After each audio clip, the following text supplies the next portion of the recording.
बहुत सारे लोग फ्रेम से बाहर नजर आ रहे हैं और संजीव मिश्रा नजर आ रहे हैं। यानी कि इन्होंने जो गठजोड़ बनाया था उस पूरे, अब ऐसी स्थिति में नीतीश कुमार की चाल पूरी तरह से कहां जाकर के टिकेगी? क्या नीतीश कुमार की चाल चल रही है?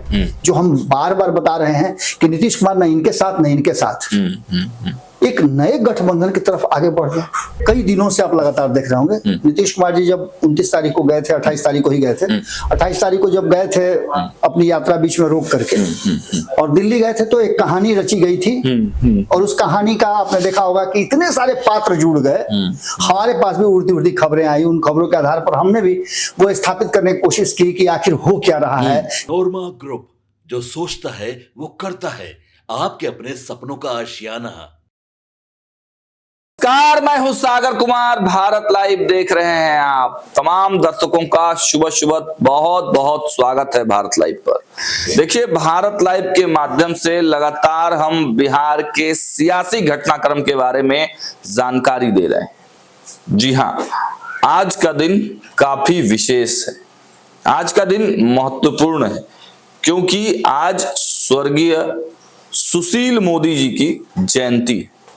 सुशील मोदी जी जो बिहार के नवनिर्माण के लिए काफी योगदान उनका रहा है और नीतीश सरकार में वो वित्त मंत्री के रूप में, बिहार के डिप्टी सीएम के रूप में बिहार को आगे बढ़ाने में भी उनकी भूमिका महत्वपूर्ण रही है। भारत लाइव की पूरी टीम की तरफ से भी उनको श्रद्धा सुमन अर्पित करते हैं हम लोग। तो देखिए, आज की जो सबसे बड़ी खबर है, जब आप ये खबर देख रहे हैं उससे थोड़ी देर बाद मुख्यमंत्री नीतीश कुमार भाजपा के इसी कार्यक्रम में शरीक होने वाले। जी हाँ, सुशील मोदी जी की जो जयंती है वो श्री कृष्ण मेमोरियल हॉल में आयोजित है और उसमें मुख्यमंत्री नीतीश कुमार जी के कार्यक्रम लगा हुआ है। चर्चाएं जो कल दिन भर चली कि देश के गृह मंत्री अमित शाह का भी बिहार में पदार्पण होने वाला है और तब से ही ये खबर आने लगी कि शायद यही वो कार्यक्रम होगा जहां मुख्यमंत्री नीतीश कुमार और अमित शाह के बीच में मुलाकात हो सकती है, भेंट हो सकती है और वहीं पर अमित शाह अपने गुनाहों का, तो यही वो कार्यक्रम है जिस कार्यक्रम में मुख्यमंत्री नीतीश कुमार और अमित शाह के बीच में पैचअप की जो खबरें आ रही हैं वो सच हो सकता है। और हमारे संपादक ने भी पीछे से यही चीजें हमें बताई कि देखिए, सुलह वाली जो बात कही जा रही है, अमित शाह के बयान पर नाराजगी नीतीश कुमार की थी और उसी नाराजगी के चलते आपने देखा कि दिल्ली में क्या कुछ हुआ। दिल्ली में भले ही नीतीश कुमार की मुलाकात किसी से हुई या नहीं हुई या केवल चर्चाएं हुई, लेकिन नीतीश कुमार ने एक ऐसा माहौल क्रिएट कर दिया जिससे दिल्ली से लेकर बिहार तक में ये खबरें चलने लगी कि नीतीश कुमार नाराज हैं। और नाराज किससे हैं? तो भारतीय जनता पार्टी के शीर्षस्थ नेताओं से। मुलाकात की खबरें आनी थी, भारतीय जनता पार्टी के शीर्षस्थ नेताओं के साथ उनकी मीटिंग भी फिक्स हुई, लेकिन मुलाकातें नहीं हुई। आखिर मुद्दा क्या है? तो यही वो क्षण होने वाला था जिसमें सब कुछ क्लियर होने वाला था, लेकिन अमित शाह इस कार्यक्रम से दूर दिखे। क्या कुछ कारण था? क्या अमित शाह और नरेंद्र मोदी के बीच में इस पूरे नीतीश कुमार वाले मैटर को लेकर विवाद चल रहा है? और अब ये विवाद इतना ज्यादा गहराता आ रहा है कि नीतीश कुमार भी पूरी तरह से एक्शन प्लान बना चुके हैं।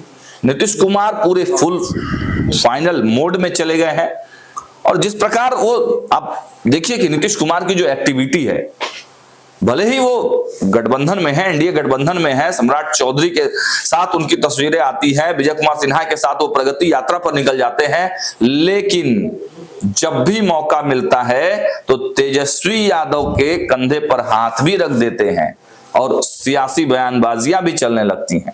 जदयू में एक ही नारा चलता है, जदयू के तमाम जो लोग हैं एक ही बात कहते हैं, जब बात होगी बिहार की तो नाम होगा नीतीश कुमार।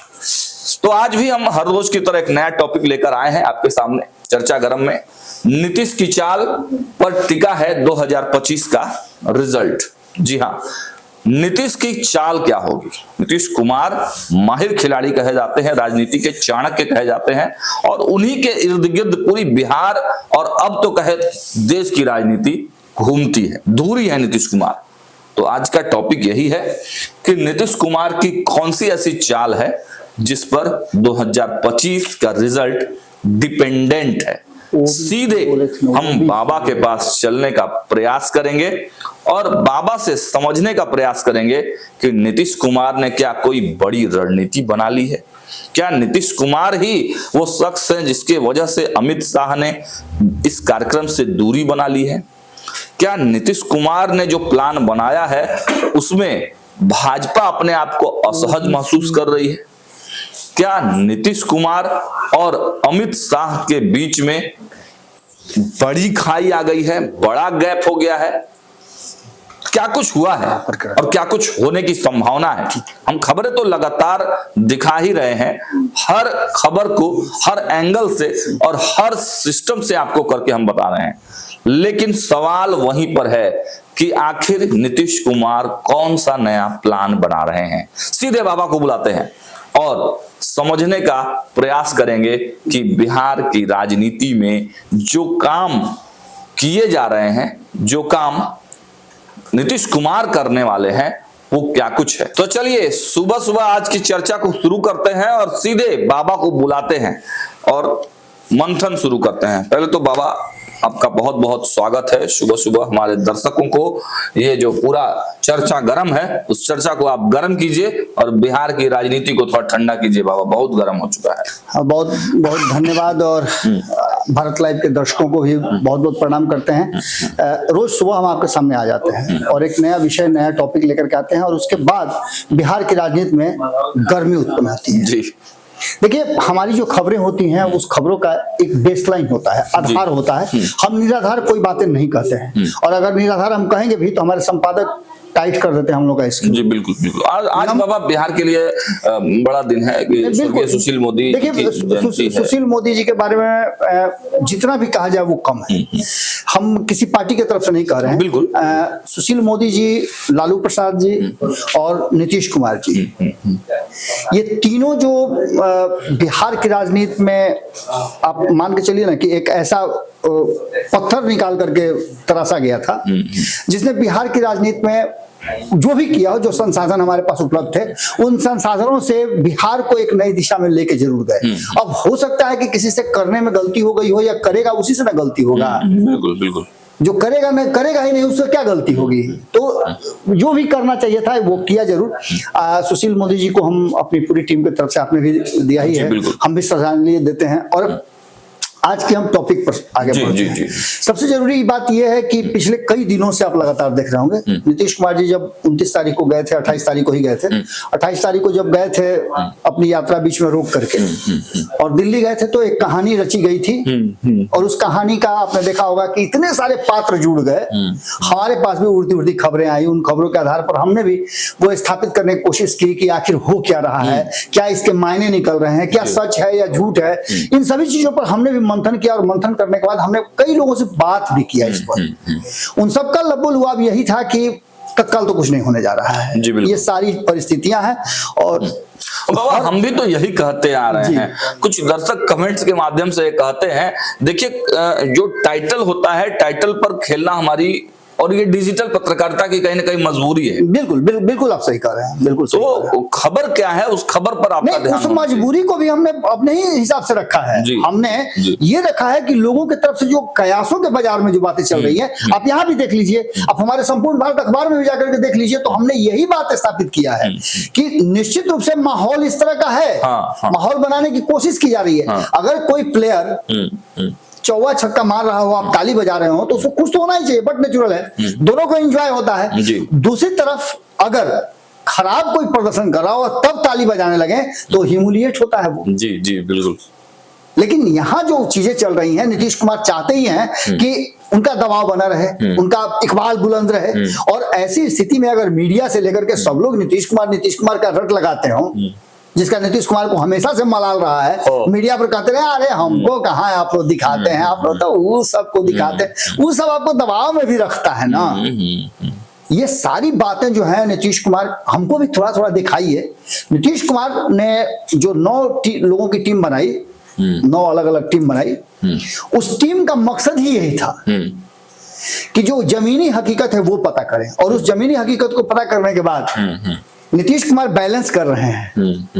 नीतीश कुमार ऐसे बनिया हैं, अब बनिया समाज के लोग बुरा नहीं मानेंगे, ऐसे बनिया हैं जो तराजू लेकर के बैठते हैं और उस पर तौलते हैं जी कि बिहार की राजनीति का पलड़ा किधर झुक रहा है, और उसके हिसाब से वो एक्ट भी करते हैं और एक्शन भी करते हैं जी। उनका दिल्ली जाना एक एक्ट था जिसका एक्शन आपको नजर आ गया होगा, और सेम जो हम खबर कर रहे हैं आज के दिन भी वैसे ही एक बात होने जा रही है। इसकी चर्चा आपने खूब सुनी होगी। हम मुख्य बातों पे आते हैं। ये सारी चीजें जो लिखी हुई हैं, इसका कोई ऐसा नहीं है कि ये फालतू में ऐसे ही लिखी हुई हैं, ये किसी को बरगलाने के लिए नहीं लिखी हैं। ये वो चीजें हैं जिसको नीतीश कुमार ने कहीं ना कहीं खोज खाज करके ला करके रखा है।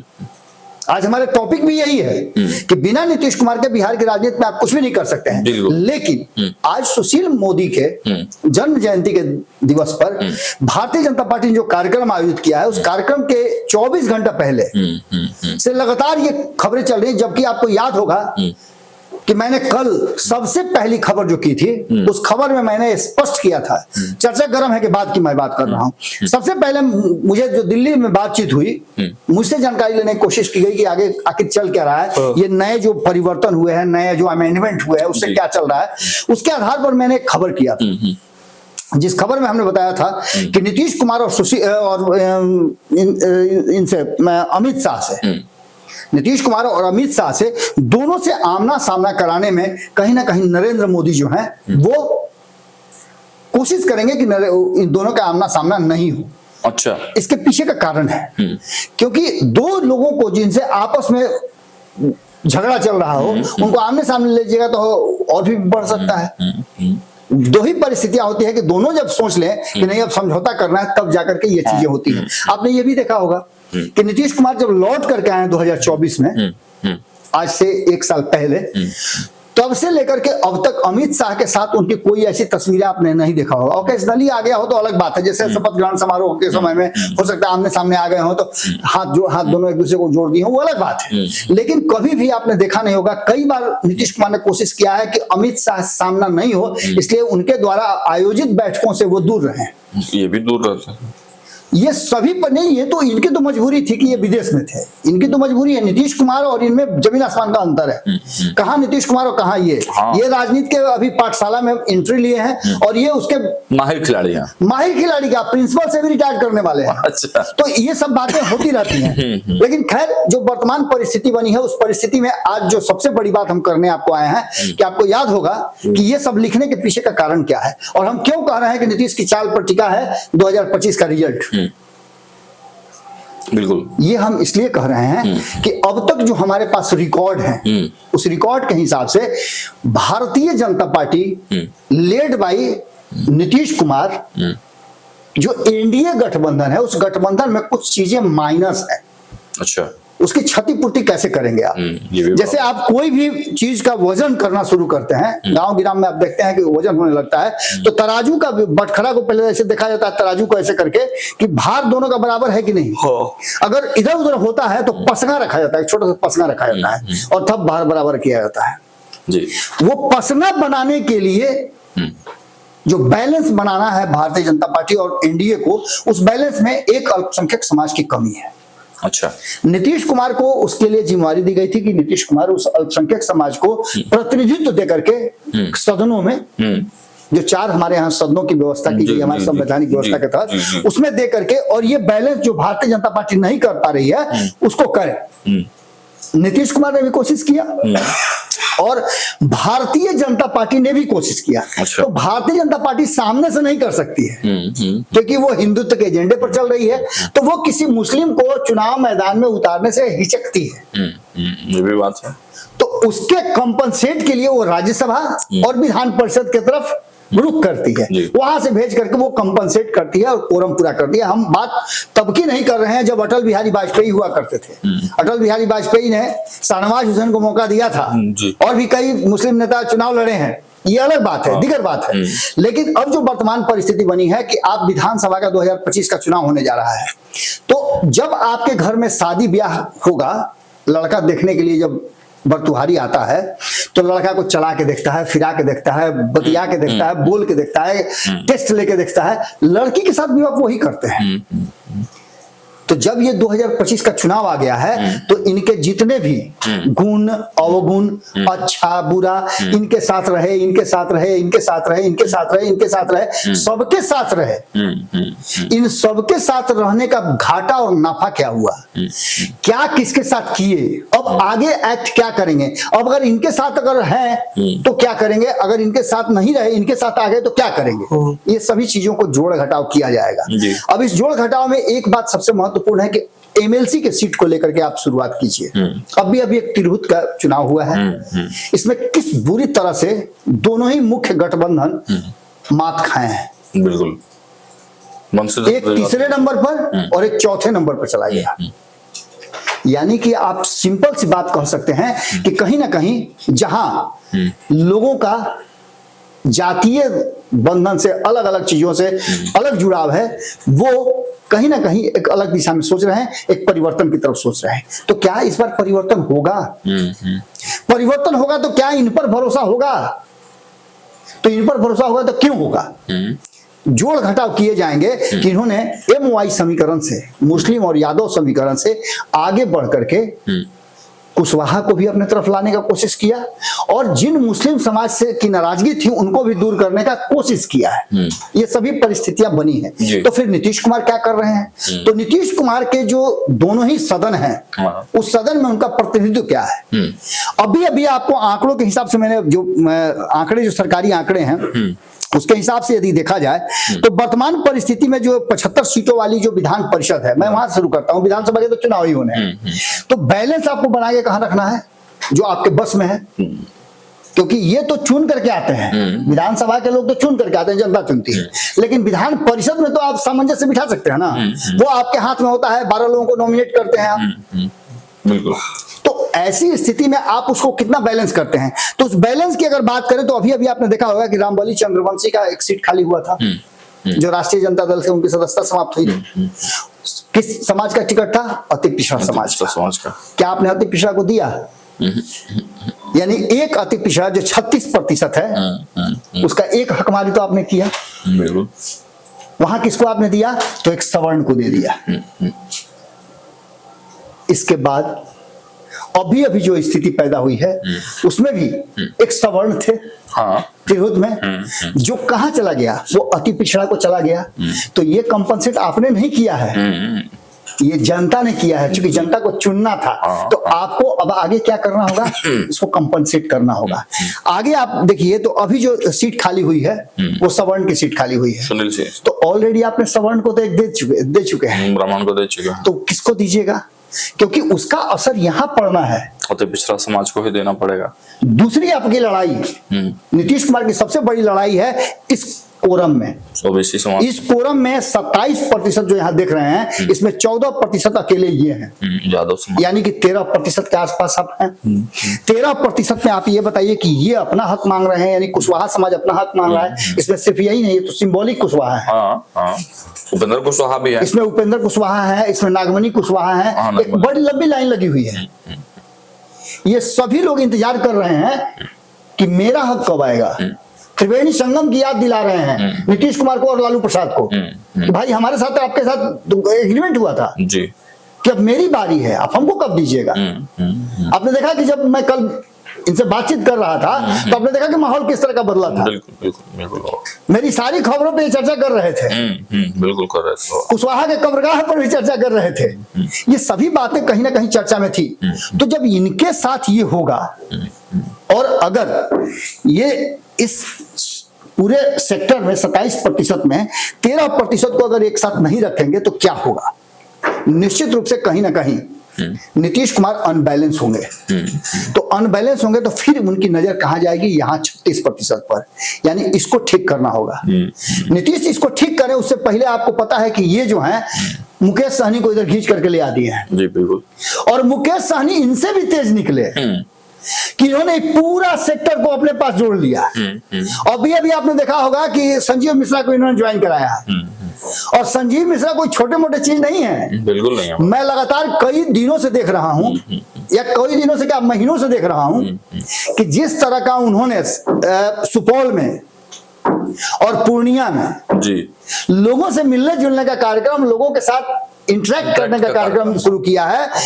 जो बातें मैंने कही थी बहुत पहले, आपको याद होगा, सन ऑफ मिथिला जी, जानते हैं बहुत सारे लोग अब फ्रेम से बाहर नजर आ रहे हैं और संजीव मिश्रा नजर आ रहे हैं। यानी कि इन्होंने जो गठजोड़ बनाया था उस पूरे बेल्ट में, पूरा जो उस पट्टी है सीमांचल का और मिथिलांचल का, कोसी का, उस बेल्ट में इनकी संख्या बहुत अच्छी है। जीत हार का करीब 30 से 40 सीटों पे ये फैसला करते हैं। इनके समाज का अच्छा खासा वोट है, माली, बिंद, मलाह जो भी हैं उनका, निषाद, सबका अच्छा खासा होल्ड है। उसके साथ साथ ब्राह्मणों का भी अच्छा होल्ड है, क्योंकि आप देख लीजिए उठा करके पुराना इतिहास, तो उधर उस क्षेत्र से ब्राह्मणों का ही जीत का आंकड़ा ज्यादा रहा है। तो मल्लाह और मिश्रा यानी कि दो मिल जाते हैं तो इनके लिए और आसान हो जाएगा। उसी क्षेत्र में अभी हार करके आए हैं ये, बिल्कुल इनके भक्त तो उसी क्षेत्र में पीटी है ना, पूर्णिया में ये कोशिश किए नहीं सफल हुए, ये भी कोशिश किए नहीं सफल हुए। तो ऐसी स्थिति में आप सिंपल सी बात समझ लीजिए कि यहां आपको आना पड़ेगा और इस बार जो एक सीट खाली हुई है उसमें आपको इस 36% पर सोचना पड़ेगा। लेकिन हमारे प्रिय मित्र जो कयासों के बाजार में हिलकोरे मार रहे हैं, कंकड़ फेंक फेंक के चेक कर रहे हैं क्या होगा क्या नहीं होगा, उनके दिमाग में ये बात है कि नीतीश कुमार क्या करेंगे। जी बिल्कुल, मेरी समझ में भी है कि नीतीश कुमार के लिए बेहतर ये होगा कि वो अपने पुत्र को एमएलसी बना करके और राजनीति में प्रवेश कराएं, जैसा कि उनकी पार्टी के लोगों का, भले ही सामने सामने लोग नहीं कह रहे हो, लेकिन कुछ लोगों ने सामने भी कहना शुरू कर दिया है। जिस तरह से 1 तारीख को नारा लगा नीतीश कुमार को देश का पीएम कैसा हो, उनको लाने की बात हो रही थी, निशांत को ले आइए राजनीति में, ये सारी बातें चल रही थी। तो एक निशांत और दूसरे मनीष वर्मा, ये 2 लोगों का नाम चल रहा है जो खाली हुई है एमएलसी की सीट। भारतीय जनता पार्टी ने उस सीट को नीतीश कुमार के लिए छोड़ दिया। पहली कुर्बानी अमित शाह के बयान के बाद ये हुई है कि भारतीय जनता पार्टी ने इस सीट को छोड़ दिया है। जो सुनील सिंह वाली सीट खाली हुई है, नीतीश जी जो फैसला करना है करें। छोड़ा किसने? भारतीय जनता पार्टी ने। लेकिन भारतीय जनता पार्टी ने तो छोड़ दिया, बाकी के लोग भी तो उस एनडीए गठबंधन में हैं। बिल्कुल है बाबा, आप नहीं दीजिएगा उनको सीट, पूछिएगा ना। पूछना तो चाहिए। घर में जब किसी भी चीज का निर्णय होता है तो छोटे छोटे परिवार के सदस्य से और बड़े से सबसे पूछा जाता है। फैसला आप अपना कर लीजिए, लेकिन पूछिएगा ना। इनसे आपने पूछा? नहीं पूछा तो निश्चित रूप से एक विवाद का कारण तो यहाँ पैदा हो गया। अब रहा सवाल कि ठीक है इनसे नहीं पूछा, ये हो सकता है कुछ सलाह देते। दूसरी तरफ जीतन राम मांझी थे, वो भी कुछ सलाह दे सकते थे। तीसरी तरफ उपेंद्र कुशवाहा थे, वो भी कुछ सलाह दे सकते थे। लेकिन तीनों में से किसी से आपने नहीं पूछा, आप दोनों ने बैठ करके फैसला कर लिया। यानी कि इनको सभी को इस बात का भय तो हो जाएगा ना कि ऐसा ही कहीं ऐसा नहीं कि आप मुख्य चुनाव में 2025 से कर लीजिए। कर दीजिएगा बिल्कुल, लेकिन मानेंगे नहीं चिराग। ये सारी परिस्थितियां, ये तो हम आप कह रहे हैं ना, हम तो कयासों में ना है। हम कैसे कह सकते हैं कि चिराग मानेंगे या नहीं मानेंगे? ये तो चिराग को फैसला लेना है। हम सिर्फ कयासों के बाजार में ये कह सकते हैं कि अगर ऐसा होता है तो चिराग ये करेंगे, ऐसा होता है तो चिराग वो करेंगे। फैसला तो अल्टीमेटली चिराग को लेना है। जी। अब ऐसी स्थिति में नीतीश कुमार की चाल पूरी तरह से कहां जाकर के टिकेगी? क्या नीतीश कुमार की चाल चल रही है जो हम बार बार बता रहे हैं कि नीतीश कुमार न इनके साथ न इनके साथ एक नए गठबंधन की तरफ आगे बढ़ गए?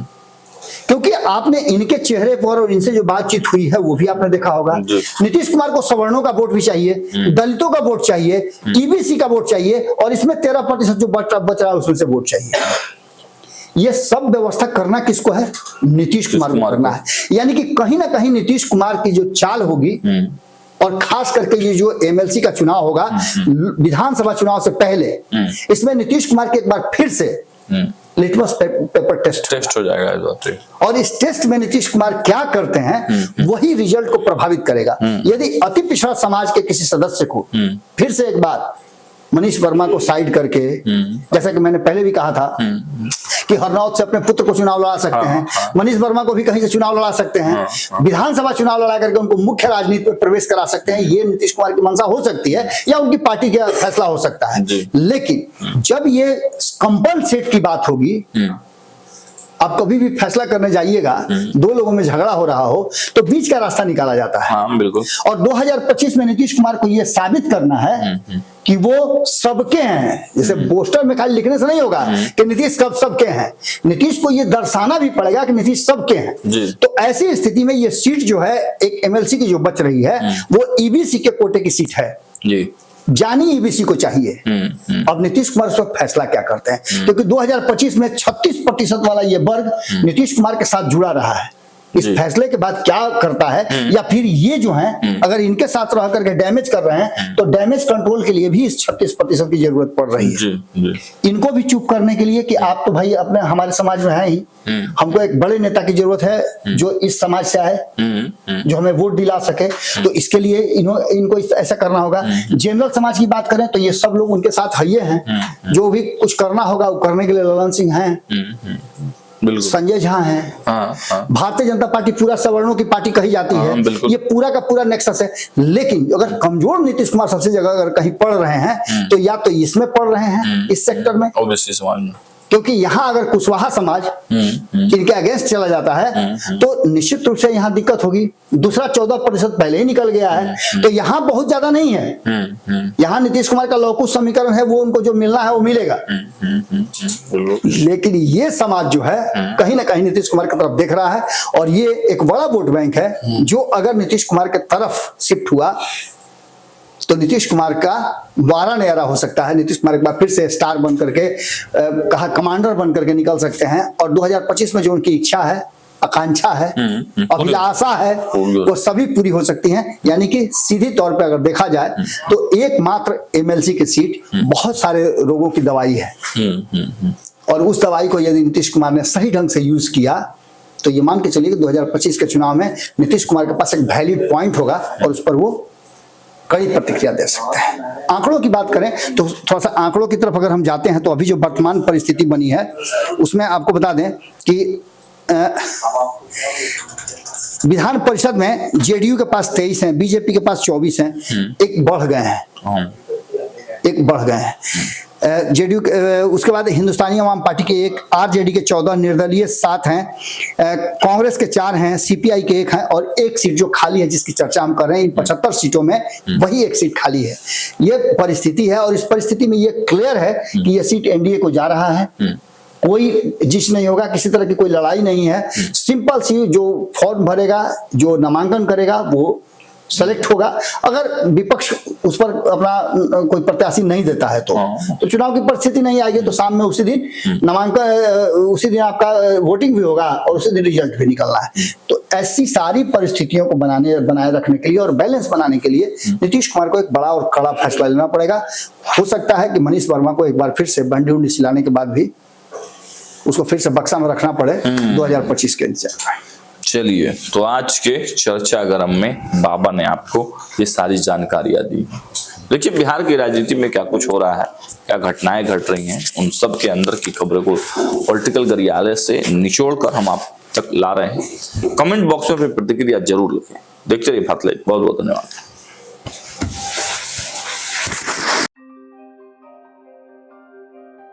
आपके सपनों को हमने सजाया है, ई होम्स पैनोरामा को हमने बनाया है। ई होम्स मेरा एक सपना था जिस पे मैं पिछले 4 साल से काम कर रहा था। हमने जो बनाया है वो सबने है माना।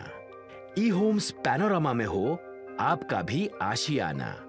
और फाइनली हमने 2021 में इस प्रोजेक्ट को लॉन्च किया। बहुत लोग अप्रिशिएट कर रहे हैं कि पूर्णिया जैसे शहर में, बिहार के, एक तो बिहार की बात करें उसमें भी पूर्णिया जैसे छोटे जगह में इस तरह का लाइफस्टाइल देना, ये सुन के हम लोगों को बहुत अच्छा लगता है। ई होम्स में हमने कुछ और भी किया है, जैसे हम जिस जगह में रह रहे हैं हमारे फैमिली सिक्योर हो, उनको सिक्योरिटी का ध्यान में रखा है। आपकी सुविधा और सुरक्षा आपके लिए खास है, ये आपका विश्वास है। इसमें आर्टिफिशियल इंटेलिजेंस का 7 लेयर सिक्योरिटी का हमने इस्तेमाल किया है। लस ग्रीन कैंपस को बनाया है। यदि हमारा बाउंड्री वाल है तो वो वर्टिकल गार्डन है। ये जितनी भी फैसिलिटी होता है एक इंटरनेशनल टाउनशिप में ई होम्स है, ये हम लोग विश्वास नहीं कर पा रहे हैं। जो भी हमारे मित्र दोस्त या जो भी हमारे बाहर के बाहर आते हैं तो हम लोगों को बहुत अच्छा सुनने को मिलता है और बहुत अच्छा क्रेडिट मिल रहा है। वो सारा हमने सिर्फ एक बिल्डिंग नहीं बनाया, हमें एक बहुत अच्छा लाइफस्टाइल दिया ई होम्स में, और मेरा एक सपना था जिसको मैं आज फुलफिल होते हुए देख पा रहा हूँ। ये आपका आवास है। ई होम्स पैनोरामा में अब आपका निवास है। E homes Panorama, luxurious lifestyle redefined. Panorama group, जो सोचता है वो करता है।